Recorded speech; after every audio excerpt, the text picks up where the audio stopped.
The Michigan Man Podcast, episode 200.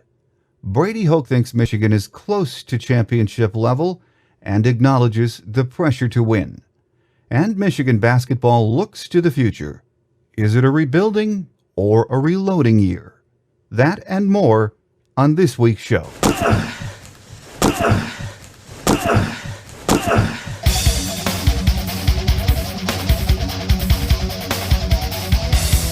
This is the Michigan Man Podcast on GBMW Go Blue Michigan Wolverine for Wolverine fans from coast to coast.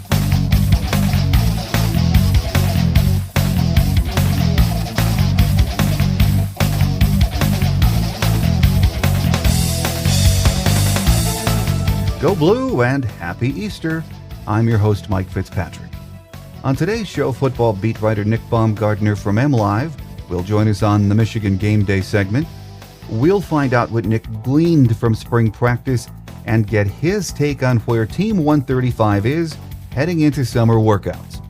Nick and I also discuss the Michigan Student Government's report on how the university is handling sexual misconduct issues, and we even had Nick put on his old basketball beat writer's hat and give us his thoughts on Michigan hoops moving forward. Before we get to that, let's start with a few Wolverine news and notes for this week. Earlier this week, Brady Hoke told Michigan beat writers he thinks his team is close to competing for a Big Ten title. Despite what we saw in the spring game, Brady believes there is much improvement with this team at every position group. He does acknowledge the pressure to win, and he said that pressure comes with the job. He expects that. Still, he is very optimistic about this group and is happy with the emerging leadership on the team. Shortly after we publish the show today, we'll learn about the future of two Wolverines. Tuesday afternoon, Nick Stauskas and Glenn Robinson III will be holding a press conference. Most experts believe both players will declare for the draft. Mitch McGary is still mulling over his decision and has not set a date to announce his future plans. We'll keep you posted on that. So it looks like a rebuilding year for Michigan hoops. There are 4 new freshmen on the way, and there's still plenty of talent around. Karis LeVert, Derek Walton Jr., and Zach Irvin will all be back next season. If Mitch McGary decides to stay, things will look even brighter. I just have a hunch that John Beilein will do what he always does and put together another solid winter of Michigan basketball for us. Of course, there's going to be a new cast, but Coach B seems to thrive in putting the pieces together each season, so I think I'm already looking forward to that. Coming up next on our Michigan Game Day segment, I'll be joined by football beat writer Nick Baumgardner from MLive, so stick around for that. Here on the Michigan Man Podcast on GBMW Go Blue Michigan Wolverine.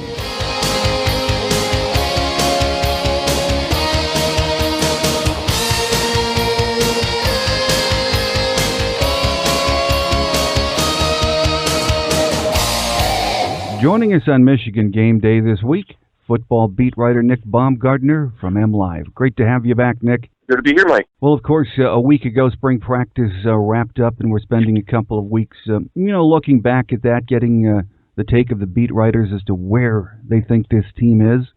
And Nick, one thing we know for sure is all of the beat writers have limited access during spring practice. Why don't you explain to our listeners and your readers what exactly is limited access for Michigan football? Oh, man, where do we start? Actually, as far as practice goes, outside of the spring game itself, which was that wasn't much of a game. It was more of a practice with 45 minutes of scrimmage. Outside of that, we don't get to see any practice. Michigan doesn't allow us into any, weekly practices. That goes throughout the season as well. So we don't see practice. We don't see any of that stuff. As far as access goes, we did talk, however, to a ton of players this spring, more than we maybe have at any time of Brady Hoke's tenure during the offseason. So we talked to a lot of guys this year, so that was definitely helpful to kind of get their sense on where the team's at and everything else. We were able to get a lot of insights from that. But as far as the on-field stuff goes, we kind of have to take their word for it and then see what we can see and kind of glean what we can glean from that spring game itself, because we don't get to see any practices. Well, given the fact that you did get some access to the players, as you just mentioned, did you come away with any kind of a feeling after talking to them, maybe where this team is right now heading into summer drills? Yeah, I think there was a couple different things. I think number one, I think they were all especially offensively. I think they all sort of admitted that early in spring camp it was a bit of a struggle to kind of adjust to a new system, which is expected. You kind of expect that. It's a new deal, new things for everyone. I think they made some big strides by the end of camp. Guys seemed less. I don't want to say if they were ever overwhelmed, but they seemed more comfortable with the whole thing. So that was one. I think the offensive line. I think even if you ask them, admittedly, they would tell you they still have a ways to go. Which, I don't know if that's expected or not. It's definitely not good. I think, Brady Hoke even said at the end of camp, he was pretty honest about his line all camp that he still doesn't know who the top 5 guys are. Obviously still waiting for Eric Magnuson to get healthy. And they're still looking at possible adding a transfer from Alabama. So, they don't really know yet who the 5 guys will be and where they'll be at. They played a lot of different guys at a lot of different positions. A lot of guys on the offensive line this spring played at least 2 spots. So that's, they're trying to figure out any way they can to get the best 5 guys on the field and make sure that position is stable, because that thing holds the key to pretty much everything. And then the last, I guess, real impression that I got, and this is from talking to the guys, that this team does, to me, at least early anyway, they do seem to be closer as a unit. They seem to have better chemistry this year. Not saying last year's was terrible, but at times it wasn't great. I think that came through, and I think that was pretty obvious, and some of the guys even admitted it at the end of the year. I think that they've sort of changed the way they go about leading from the top. I think the seniors have been more, they've embraced the younger guys a little bit more and let them have a voice. So I think the team is closer from top to bottom. I think they're a little tighter. And I think if they stay that way, I think that'll we've talked about finding the way to, figure out 4 or 5 missed points that you had. Those types of things, if you stay together as a team and kind of continue to fight for each other, you can make up some of those. So I think early on, anyway, they're doing a good job of that moving into the summer. Yeah, sticking with that for just a minute, Nick, I know last year, late in the season, when Frank Clark made his statement that there was a point in the season, I'm just paraphrasing him now, that the team stopped playing for each other. And, of course, that goes back to leadership. We thought we had a really fine leadership class last year, but we don't have many seniors this year. So where do you think that leadership, at least, what are the players saying? Where is that coming from? Well, they still have Jake Ryan, who was a captain on last year's team. Devin Gardner is obviously a leader, even though he wasn't a captain last year. Frank himself is looked at as a leader now. Frank's grown up an awful lot in his time at Michigan. But more than that, all of those guys, all 3 of those guys to a man, have said that they also want guys in the junior class and sophomore class, and even some of the younger freshmen that are playing. They want them to be leaders as well, and they want them to have voice on the team. They don't want anybody to be afraid to speak up if they feel like they need to say something. They don't want anybody to be afraid to voice a concern for fear of being, told that whatever their concern was doesn't matter. I think that basically the focal or the takeaway I got was last year you had some very strong voices on the team, but there was only a few of them, and it was only a few guys that were basically ever comfortable enough to kind of speak up and say say what they wanted to say. Anyone else who maybe wanted to do it either felt like they couldn't or wasn't their place. I think these guys want to make sure that everybody feels like it's everyone's place to say whatever they feel, because they're all in this together. They all went 7-6 last year, and they all want to win. So I think this is more going to be. I think they want it to be more of a team-based leadership group instead of maybe 2 or 3 guys, if that makes sense. Well, good. We're going to need that moving forward this year. When you look back at the spring practice, though, Nick, I think if you could pick a position group that the fans wanted to see progress from and kept their eyes on, it was that offensive line group. And, I keep thinking, I want to see that too, but are we expecting too much in the way of improvement, given the fact that the team only had 15 practices and we expect them to morph into a cohesive unit over that time period? Oh yeah. I think people were probably expecting way too much from that group, considering they are still I know people don't like to hear it, but they are still very young. They still got a lot of guys in there who, played for the first time last year, sophomores and redshirt freshmen, and even a true freshman in Mason Cole. So, they were bad at the end of last year. They had a long way to go at the end of last year, and to think that they would have completely turned a corner by, practice 15 of spring is probably unfair. There were things they did that looked a little bit better. There were things they did that looked about the same. They've got a long way to go. And a lot of that is confidence, a lot of that is cohesion and just playing together, and communication, I think, is the biggest thing. This offensive line, really for the last 2 years, not just last year, but the year before, people forget, wasn't very good in 2012 either, and they just never ever felt like they were on the same page. And to me, that I always go back to this. It starts in the middle with your center. Your center has to be able to make sure everyone's on the same page. They have to communicate and make sure everyone knows what they're doing. And I think Doug Nussmeier said it best at one point. I've never heard anyone say this before, but he said, if we're going to make a mistake, let's all make the same mistake so that, we're at least getting maybe 3 yards on a play instead of losing 5, which makes perfect sense to me, because if you're all on the same page and you're all doing the same thing and somebody gets it wrong, it probably means you're all doing it wrong, but at least you're all going to the same spot and somebody's not getting dropped for a 15-yard loss. So I think hammering home the fact to those guys, to the younger guys, that if you lose 4 or 5 yards on second down, you're punting almost every time. That drive is dead almost every time. And, I think that those sacks and those negative plays they just happened all over the place last year. I think that the importance and emphasis on, that just cannot happen again. We don't have to be a dominating rushing team that racks up 500 yards a game, but we cannot allow, all these negative plays. I think that's the biggest focus right now, getting them on the same page and making them understand that the negative stuff, the negative plays are just game killers. They will lose you football games every single time. They're as bad as turnovers in some instances, and I think that's where they're at. Well, we heard from the players that Coach Nussmeier has simplified the offense in some ways, and that he brings a ton of energy to practice and in the meeting rooms. What is your early impression of Coach Nussmeier? Yeah, very hands-on guy, as we all expected. The people that I spoke with before he got here had said that he's a very player-friendly coach in that he's a former quarterback himself. So for the quarterbacks are concerned, I think he'd be a great help for them because he can get down there with them. He's been through what they've gone through before. He can be sort of in their drills and sort of show them, exactly what he means when he says he wants something done.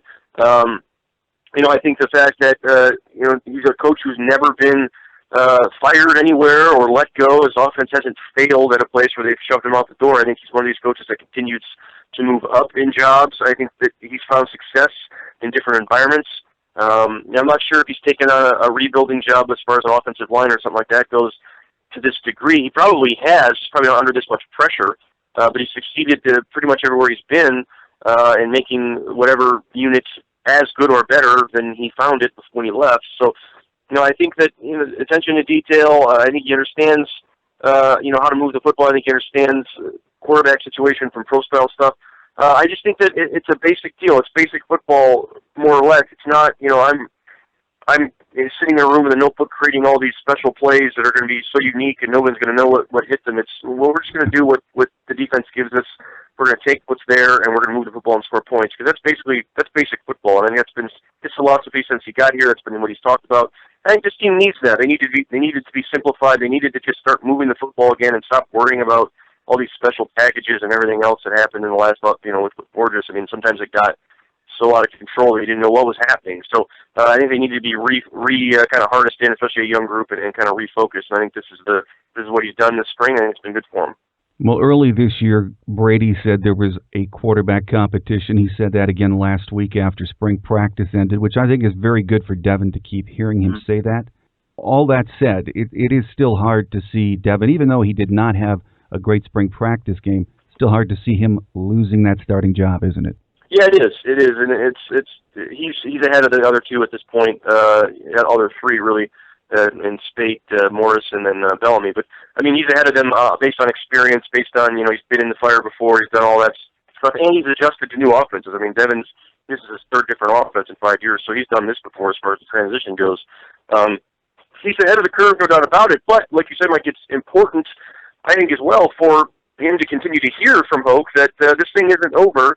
And, you need to continue to push yourself because, Brady even said he did not have a good performance in the spring game, and that's not acceptable. You need to be better than that. So, I remember I asked what would he have to do to kind of put this to bed to have you stop saying this is a competition. And he said he just needs to be more consistent, day in and day out. He needs to end it by being consistent and leaving no doubt, basically, and stop leaving the door open for some of those guys, because I think that's where they're at. They're saying, Devin obviously is the guy going into the fall that it's certainly his job to lose, but if Shane Morris or probably Shane Morris would be the only one in realistic terms. If Shane Morris has a terrific summer and comes back to change quarterback and is ready to go, and all of a sudden he's pushing, Devin could lose the job. I think that's the statement they want to hammer home to him, that it's probably your job, but you certainly could lose it. And, I'm sure you don't want that to happen, so continue to work hard and continue to be focused. And I think Devin's doing those things. He said all the right things. He seems to enjoy the competition, so I think it's good for all parties involved. Also good for Shane Morris. I think you want to keep that character for him. You don't want to just, tell him, hey, you're just going to have to sit another year, and just have that be your mentality all summer. That's not going to get anybody anywhere. So I think it's good for all parties involved, and I think as long as they continue that forward, it'll be beneficial. Our guest here on Michigan Game Day this week is Michigan football beat writer Nick Baumgardner from MLive as we discuss the spring practice and a few other items. Nick, after the spring game, I think for most of us it's easier to imagine the defense making great strides this fall. It looks like Coach Madison probably has more pieces to work with than he's had through his first 3 years here, doesn't it? Yeah, I think so. I think they're more athletic in a lot of spots, more explosive in a lot of spots, and I think above maybe anything else, I think he's got their attention again completely. In that, last year really wasn't good enough, especially at the end of the year.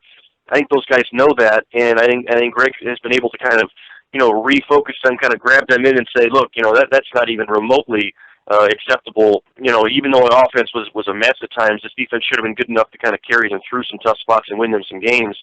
And I think that's and I think that's what's going to happen here again early in the season. I think, you're going to have to almost allow this offense a little bit of time to sort of gel together.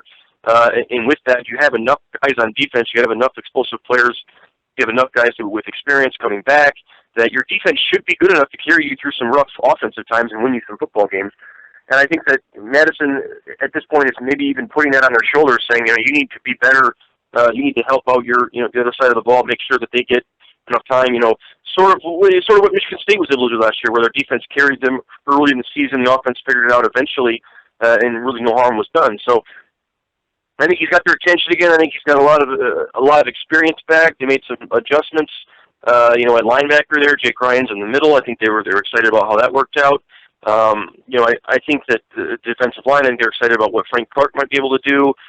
Some of the guys inside are more explosive. So, and they still haven't brought in Peppers yet either. So once he gets here, that'll change a lot in the secondary. I think Greg Madison wants to be more aggressive this year. They want to be similar to what they were in 2011, which was a team that blitzed a lot, and they played a lot of press stuff outside and kind of forced the issue. They've said they wanted to do that for the last couple of years. I think this year, watching the spring game, they played a ton of press coverage, and even if guys got burnt, they got burnt, whatever. They still sent some basic pressure packages, and it seemed to work. So I think that's going to be the goal, or that's going to be the attitude going into it, that they're going to be the team that punches first instead of sits back and waits for somebody to hit them, and I think that's beneficial. We'll just see how it pans out. Well, Nick, even though Dave Brandon and the athletic department put on what's really a fun, fan-friendly day that happens to include a football practice, when the sun set on the big house and spring practice concluded a week ago, I think it's fair to say most of us still really have no idea what we're going to get in the way of a finished product this fall, do we? No, it's just too hard to gauge it at this point. I mean, there's too many unanswered questions. The offense, the line itself. I mean, that holds the key to everything. I mean, if they can't make a giant leap throughout the summer and throughout the fall, and at some point just become a group that can start pushing people around and move the football, then the offense is really going to struggle. I don't know if it'll be as bad as it was last year as far as, you're gaining negative 28 yards or 55 yards. I don't know if it'll ever be that bad again. But, but if it's not a threat, then obviously you're going to have some situations and some issues. So we don't know there, what kind of quarterback is Devin Gardner going to be? If he indeed finishes this off and wins the job, is he going to finally get rid of those little mistakes that end up costing you football games? And is he going to play like he did, at the end of the season against Ohio State for a full year? We don't know that yet. We also don't know about the defense. We've liked what we've seen, I guess, to a degree, from their progress. I mean, it's been positive for them. Like what they're saying, that's been positive for them. But we'll have to see it. They'll have to do it for 12 games, and you're just going to have playmakers step up and start making plays. You look back at Hoke's first season here that was very successful. You had guys like Mike Merton that just made plays every game all year long. Ryan Van Bergen made plays every game all year long. Those guys just made plays every Saturday. Even if it wasn't perfect, guys like that made enough plays to win football games. And the last 2 years, other than Denard before he got hurt, we haven't seen anybody do that. So maybe Jake Ryan to a degree, but that's about it. No one else has stepped up and really just taken a game by the throat and won it for Michigan, and that hasn't happened in a long time. And guys are going to have to just basically grow up. I mean, that's the end of the day deal here, is that the youth on this team has to just turn into football players. You can't keep calling them young guys anymore. They have to grow up and be real players. Talent-wise, would say that they can be. They just have to go out and do it, and that's why we don't know yet. We have to wait and see on a lot of guys. If everything clicks, this could be a really, really good football team. If not, they could struggle quite a bit. So it's all up in the air right now. And I think for all of those reasons, a lot of the fans, especially after the last 2 years, are really uneasy. But do you sense any urgency from Brady and his staff? And I know you had more access to them this spring, but any more urgency in getting this thing back on track this season? Yeah, I absolutely do. I think that, we can sit there and overanalyze the Borges firing all we want, but the fact that it happened, the fact that you removed your offensive coordinator, brought in a new offensive coordinator to fix what was wrong, was step one. Step two is that you completely shuffled your entire defensive staff. They didn't let anybody go, but you changed responsibilities all across the board. They moved guys. They took guys from defense and moved them to offense. They've moved guys. They've moved positions. They've done a lot of things, whatever they can, to try and make this thing work. I mean, I think there's a huge sense of urgency, within the staff. Now, I don't know if that sense of urgency is we're fighting for our jobs here. I don't know if that's quite where he's at, because I don't think that Dave Brandon has come out and said that needs to be something that anyone's thinking about. But at the end of the day, they did go 7-6 at Michigan, which is just wholly unacceptable with the amount of resources and money this place has and everything that they put into this program. So I think that there is a huge sense of urgency with Hoke and his staff. I think they're trying to push that into the players and saying, 7-6, 8-5 isn't good enough. The fact that they haven't won a Big Ten title in a decade isn't good enough. Michigan football hasn't been good enough in a long time, and I think that's caught up with this staff. I think that they have had a sense of urgency. I think guys are on their toes a little bit more, and they're not as comfortable. I think in 2012 they were pretty comfortable, if we're going to be honest and look back on it. 2011 went better than anybody thought it would.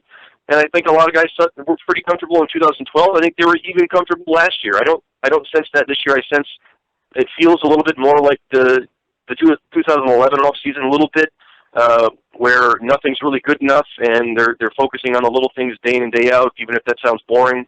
They have a long way to go, and guys aren't admitting anything else. So it sounds a little bit like that year, but we'll see if it plays out that way as well. In the meantime, Sunday in MLive, you did a story regarding the Michigan student government releasing their report on how the university handled its new student sexual misconduct policy.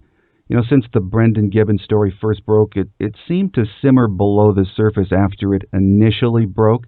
Is this story, though, about to maybe break into something much bigger? I don't know. The U.S. Department of Education's Student Affairs Board, whatever it is, I'm not sure the exact title, they're doing an investigation this week similar to what the student government did, looking at, and this is a nationwide thing. They're doing this at a lot of schools, looking at how they investigated sexual misconduct policies and all those types of things. I'm not real sure.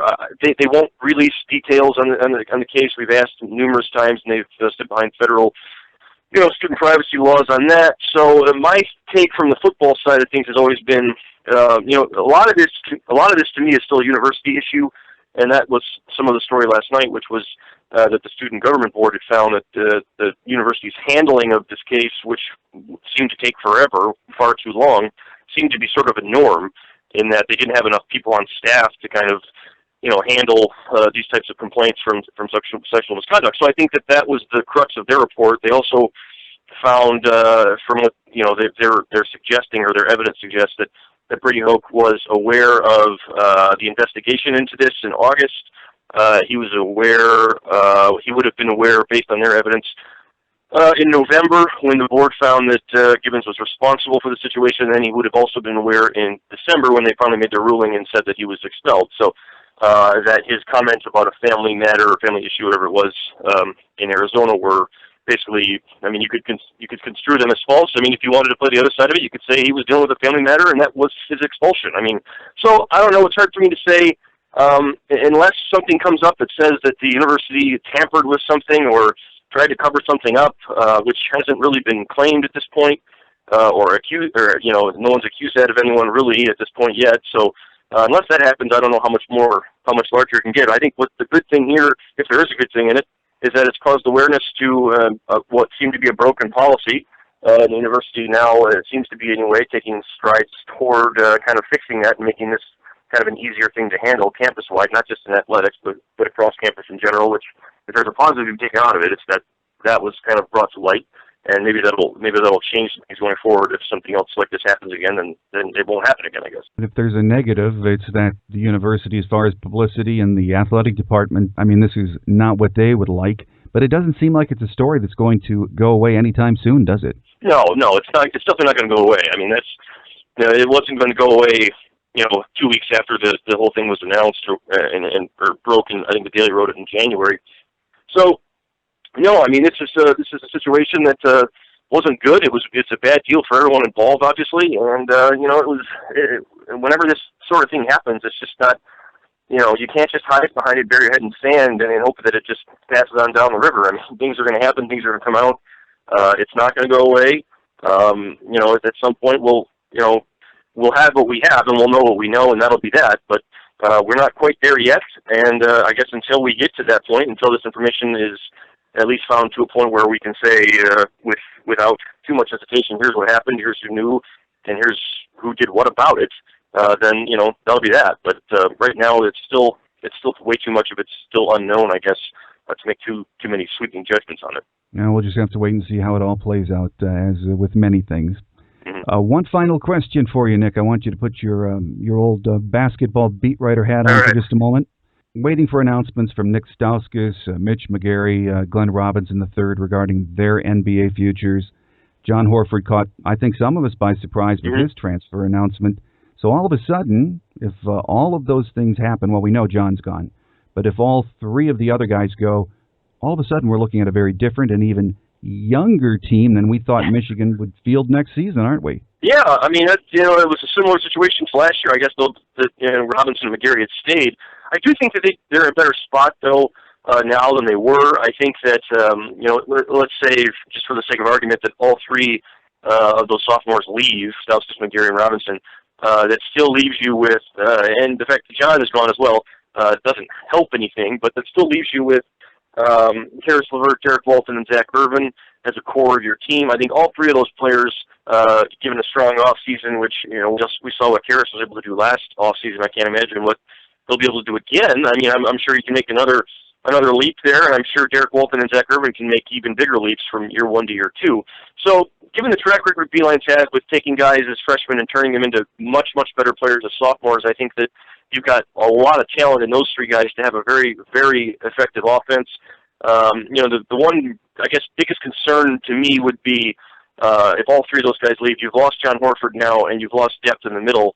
You're going to have to ask Mark Donnell to play an awful lot as a redshirt freshman, and really, I think you might even have to go and at least look at maybe adding someone late, or maybe even adding a grad transfer or something like that if indeed Mitch decides to leave, because your depth there would be Mark Donnell, Max Bielfeldt, and then Ricky Doyle would be an incoming freshman who, by all accounts that I've heard, probably needs a redshirt year himself. So you're going to, if Mitch does in fact go, you probably are going to have to add somebody in the middle for further depth's sake. But at the same time, I don't think it'd be a disaster. I think this will still be a quality team. I think it still would be a tournament team, and one that maybe not pushing for a Big Ten title, but I think a team that could certainly be in the tournament and certainly win a few games in the tournament, given how Beeline coaches offense.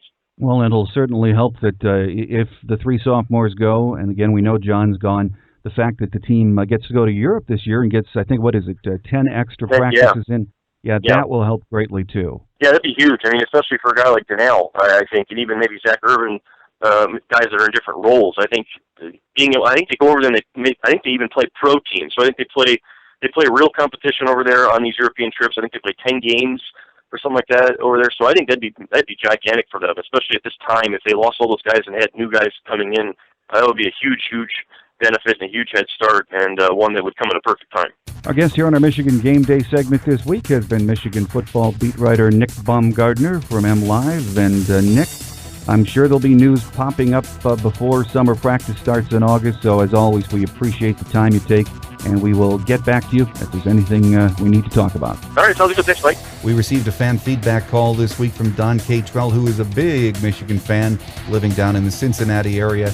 He has some thoughts on Coach Brady Hoke and the handling of the Brendan Gibbons affair. Hi, Mike. This is Don Catrell, actually out of Williamsburg, Ohio. I do have a YouTube channel. It's called the Don Catrell Report, Katrell. And basically, I have been a Michigan fan all my life. Here's the deal. I think there's some stuff going on there in the Michigan administration. The Gibbons thing really set me off. I just, Hoke did a great job the first, 2 or 3 years, and now this, it's to the point now, something has to be said, something has to be done. I want him out, actually. He came in with a, kind of a gunslinger mentality, accountability, basically. The Virginia Tech win, that was great in the bowl games. But, I was kind of looking at his record. Honestly, it's not that great. Ball State, San Diego State, it's not all that, And what's sad is to see Rich Rod doing well in Arizona. That's the sad thing. Thanks again to Don Catrell from down in the Cincinnati area for giving our listener line a call this week. You too can weigh in with any of your maize and blue opinions by calling 313-263-4842.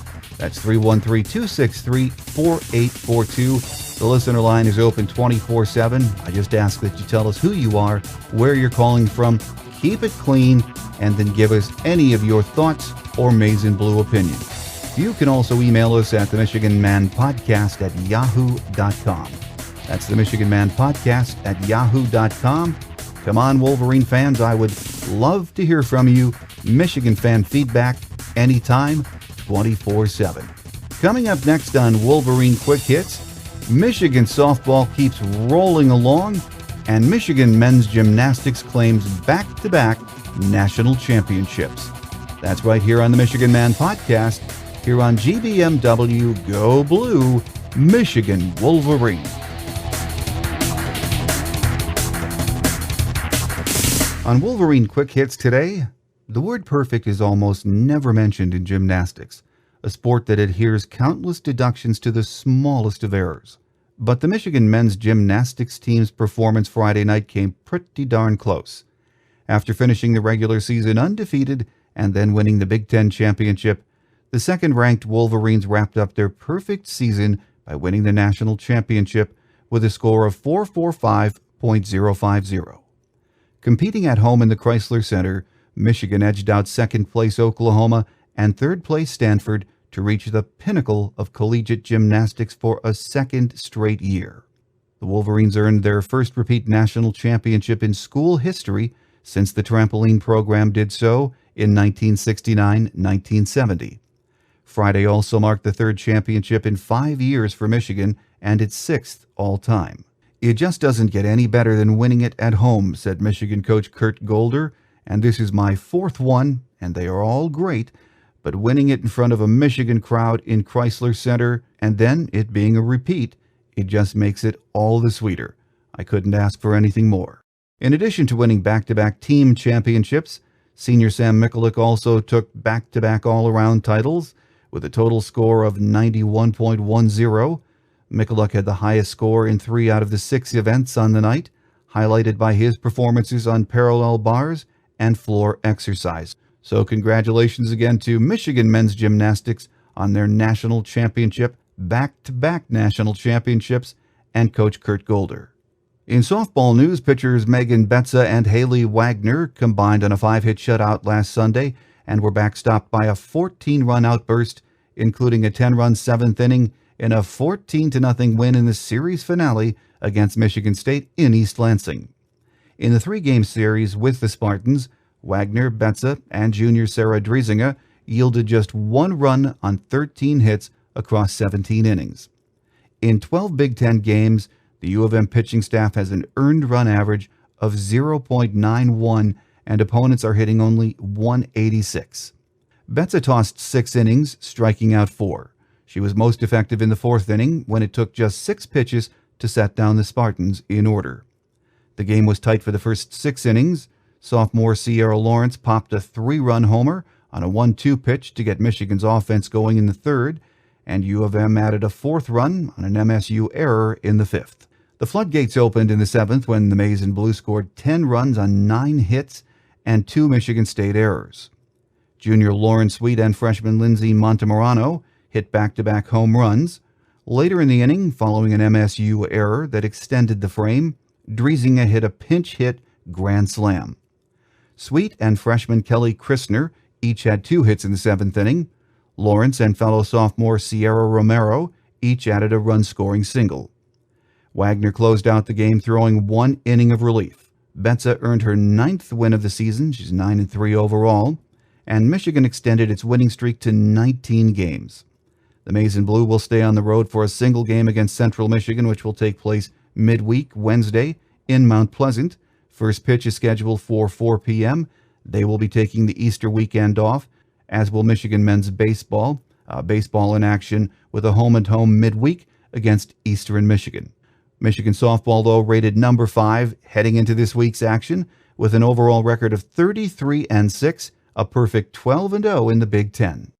Even though we're headed into that quiet time of the year for Michigan athletics, there is still plenty to look forward to and to talk about. That's what we do every day, all year, here at GBM Wolverine. Visit www.GBM Wolverine and sign up for free membership today. You'll get emails when a story is published, and you'll have access to our very active message board. Just because it's spring, almost anyway, doesn't mean we're going away. Stay in the Wolverine loop this spring and summer by becoming a member. Visit www.gbmwolverine.com and sign up today. Remember to like us on Facebook at The Michigan Man Podcast and follow us on Twitter at The Michigan Man. The show app is available in the iTunes Store, the Android Store at Amazon.com, and the Windows 8 App Store. You can also listen to us with 2 easy-to-use free apps, TuneIn Radio and Stitcher Radio on demand. You can also listen from your laptop or desktop by visiting our site at www.themichiganmanpodcast.com. There is always plenty of Wolverine news to talk about, so make sure you get one of those apps and stay with us all spring and summer. Thanks to my guest today, football beat writer Nick Baumgardner from MLive. Always great to have Nick on. He does such an outstanding job covering Michigan football. So check out his daily coverage at mlive.com, or you can download their great U of M football app from iTunes or the Android store at amazon.com. Earlier this year, I told you we'd try and do at least one football recruiting update each month. So next week, we'll try and get one of our Wolverine recruiting gurus on and see what's happening with the class of 2015 and beyond. So I hope you'll be back next week for that. That will do it for this week's show. I wish each and every one of you a blessed and happy Easter and a great Wolverine week. Until next time, I'm your host, Mike Fitzpatrick. Take care, everyone, and as always, go Blue. Thanks for listening to the Michigan Man Podcast on GBMW Go Blue Michigan Wolverine. You can find us on the web at www.gbmwolverine.com. That's www.gbmwolverine.com. For audio posts or other fan feedback, please call our listener line at 313-263-4842. That's 313-263-4842. Email fan feedback to the Michigan Man Podcast at yahoo.com. That's the Michigan Man Podcast at yahoo.com. The Michigan Man Podcast on GBMW Go Blue Michigan Wolverine is produced at the studios of Robin Lynn Productions, Allen Park, Michigan. The Michigan Man Podcast is not affiliated with the University of Michigan. Go Blue!